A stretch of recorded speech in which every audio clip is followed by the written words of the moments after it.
Cancer loves acid.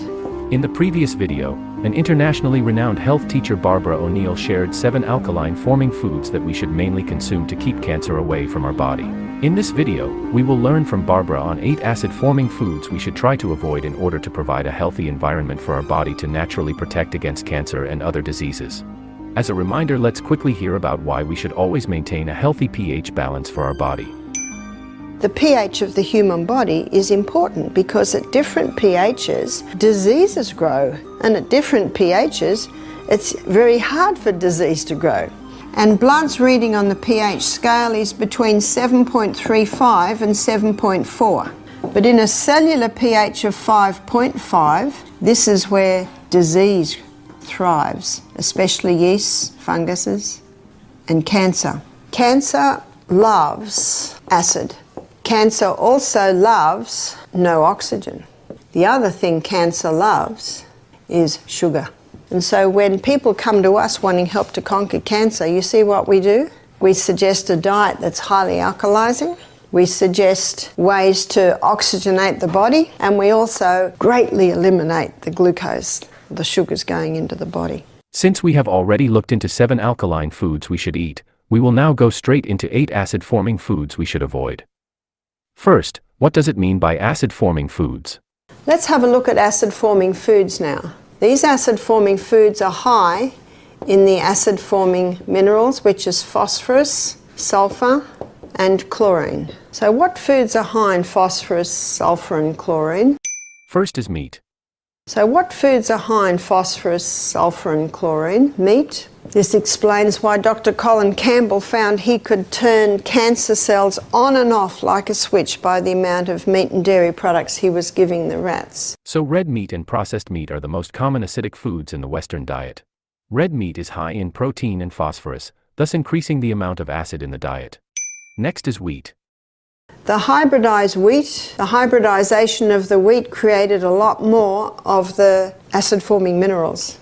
Since wheat is such an important ingredient to most of our diet, let's go deeper into the actual problem with the wheat.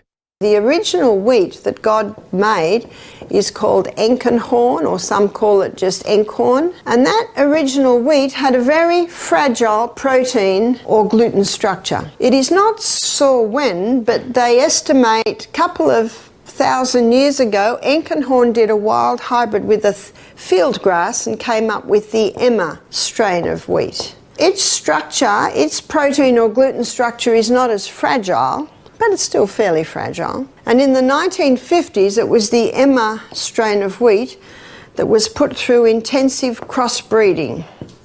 And it came up with the hybridized wheat that we know today. That hybridization of the wheat created an incredibly complex gluten or protein structure.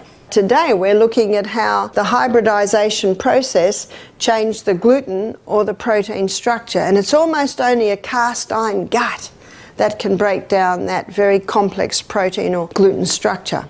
That explains why so many people are gluten intolerant today. By the 1990s, every pasta, every pizza, every biscuit, cake, cookie, donut, cereal, bread, it's all made out of the hybridized wheat. You see, the farmers love it, and I don't blame them for loving it because they get 6 times more grain per acre.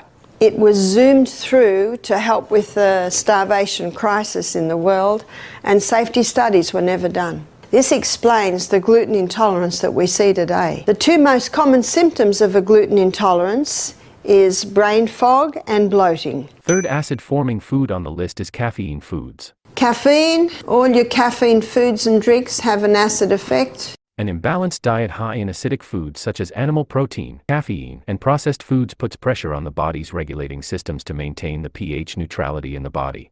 The extra buffering required can deplete the body of alkaline minerals such as sodium, potassium, magnesium, and calcium, making the person prone to chronic and degenerative diseases.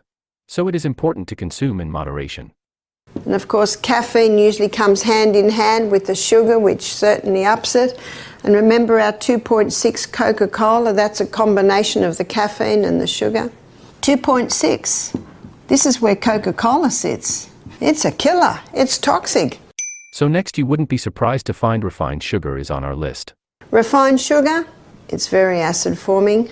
While sugar in itself is completely pH neutral at pH 7, sugar is considered an acid-forming food because of how it affects the body's pH balance during metabolism. When sugar is consumed, it is metabolized, primarily by the liver, producing metabolic byproducts such as lactic acid and acetic acid, which increase the body's acid load. Additionally, sugar metabolism depletes alkaline minerals like calcium, magnesium, and potassium, which are essential for buffering and neutralizing acids. High sugar intake also stimulates insulin release, which can lead to the excretion of these minerals through urine, further contributing to acidity. Moreover, sugar alters the gut microbiome by promoting the growth of acid-producing bacteria, adding to the acid burden. Finally, sugar-induced inflammation produces acidic byproducts, exacerbating the overall acidic environment in the body.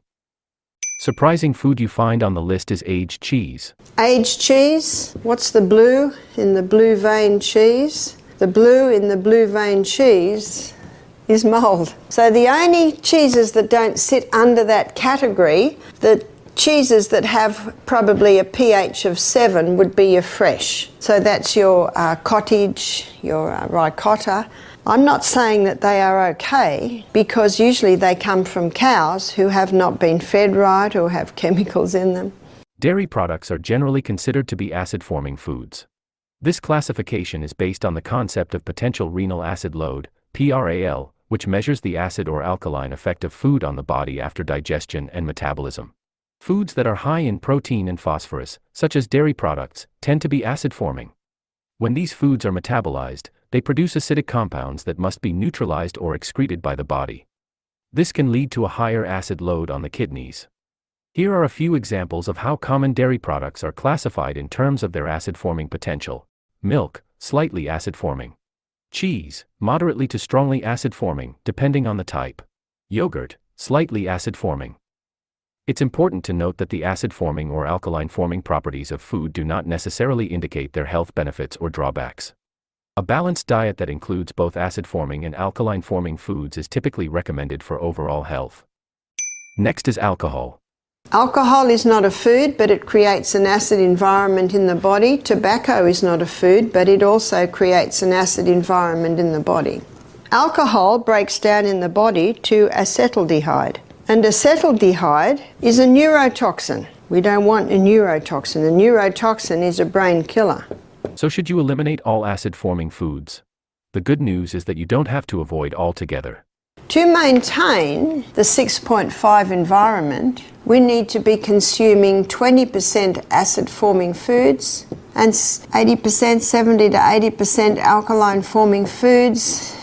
And I'm sure you're not surprised to hear me say that the 20% should come from this section here. Grains, legumes, and nuts. Within these groups, many items are acid-forming foods. Grains. All your other grains, other than the grains that sit on the alkaline side. Legumes. All your other legumes, other than the lima, lentil and soy. Nuts. And all your other nuts, other than the almond and Brazil, have an acid effect.